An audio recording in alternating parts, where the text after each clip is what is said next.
جب شہ کا علمدار گھرا فوج وغا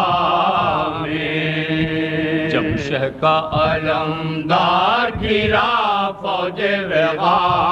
میں، الفتح کا ایک شور۔ جی میرے پردادا ذاکر فیروز علی کربلائی لکھنؤ کے رہنے والے تھے اور ان کے وہاں پہ کافی شاگرد بھی تھے۔ انہوں نے سوز خانی اور مرثیہ خانی ماموں کے ساتھ سٹارٹ کی، ان سے شروع کی، ان سے سیکھا، اور اس کے بعد پھر پارٹیشن کے بعد جب ادھر پاکستان میں آگے لاہور میں، تو پھر ان کے بڑے فرزند میرے دادا ذاکر نذیر حسین کربلائی جو میرے دادا ہیں، اور ان کے بردر اسد ترابی صاحب، اور ان کے ایک سب سے چھوٹے برادر تھے ذاکر مذکور حسین۔ یہ تین جو بھائی تھے یہ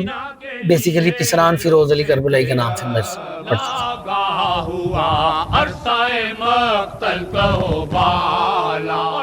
ہمارے پاس جو مرثیہ ہم پڑھتے ہیں اس میں کچھ طرز میرے پردادا ذاکر فیروز علی کربلائی کی ہیں، اور کچھ طرز میرے دادا ذاکر نذیر حسین کربلائی کی ہیں، کیونکہ انہوں نے اپنے استاد سید آفتاب حسین امروہے والے سے سیکھا، اور ان کی کچھ کمپوزیشنز جو ہیں وہ ہمارے سعود و سلام و مرثیے میں نظر آتے ہیں۔ رن میں ہم شکل پیغمبر نے جو کھائی برچے، میرے نانا اسد ترابی صاحب کے لکھے ہوئے مرثیے ہم لوگ پڑھتے ہیں، جو تقریباً ایک بیاض ہے ہمارے پاس جو نسل در نسل ہم تک چلتی آ رہی ہے۔ ان کا ایک مشہور مرثیہ ہے اسد ترابی صاحب کا، کہ جب یہ مرثیہ انہوں نے لکھا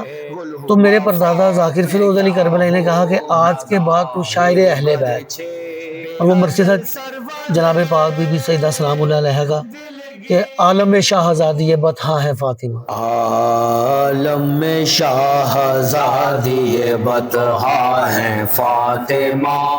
میرے جو دادا تھے انہوں نے کہا تھا مجھے زندگی میں ایک بات سمجھائی تھی ممبر پہ بیٹھنے سے پہلے، وہ بات اس لیے میں کرنا چاہ رہا ہوں آج۔ انہوں نے کہا کہ بیٹا یہ ممبر ہے، اس کی عظمت ہے، مولا حسین کا ممبر ہے، اس کے اوپر بیٹھنا ایک عظمت کی بات ہے، خلوص نیت سے مجلس پڑھنی ہے، مولا کے ذکر کرنا ہے، ٹھیک ہے، دل میں کہیں یہ کھوٹ نہیں لے کے آنی ہے کہ نیاز حسین کے لیے مجلس پڑھنی ہے۔ لاہور میں جو مرثیہ خان بھجن کر رہے ہیں اس ٹائم اظہر زیدی برادران ہیں، اور اس کے علاوہ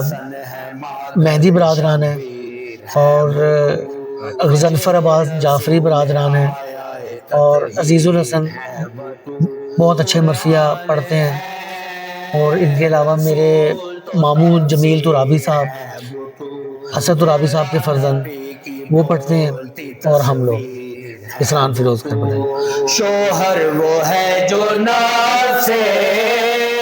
مرثیہ تو بھجن جو ہے وہ ایک ذاکر نے روایت بیان کرنی ہے، اس میں پورا ایک مضمون ہے، پورا ایک فضائل سے لے کے مصائب تک کا، ٹھیک ہے، لیکن اب جو سامنے بیٹھے ہیں لوگ، مومنین کرام بیٹھے ہیں، جو سامعین بیٹھے ہیں مجلس سننے والے، ان میں آپ کہہ لیں کہ علم کی کہہ لیں یا شعور کی کہہ لیں کمی ہے، یا اردو کو سیکھنے کی کمی ہے، جس کی وجہ سے ایک مرثیہ پڑھ رہا ہے ذاکر، وہ اس کے سامنے پڑھ رہا ہے، اس کو نہیں پتہ لگ رہا کہ وہ کیا پڑھ رہا ہے۔ وہ حوا ہے فاطمہ خیر النساء، شاید ان کا رجحان نہیں ہے مرثیے کی طرف۔ اب نئے نئے لڑکے آ رہے ہیں ہمارے سامنے پڑھتے ہیں، وہ مجلسوں میں صرف اب یہ داد رہ گئی ہے، جو داد لیتا ہے وہ سے کہتے ہیں بھائی واہ واہ بھائی یہ بہت اچھا پڑھ رہا ہے، ٹھیک ہے، بس واہ واہ رہ گئی ہے بھائی، مجالس نہیں رہ گئی ہیں۔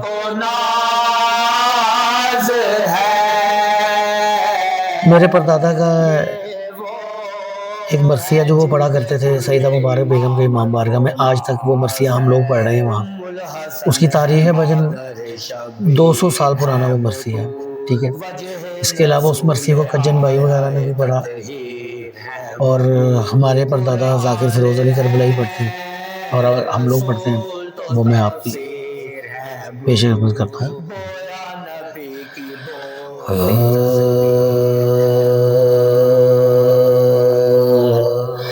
جب رن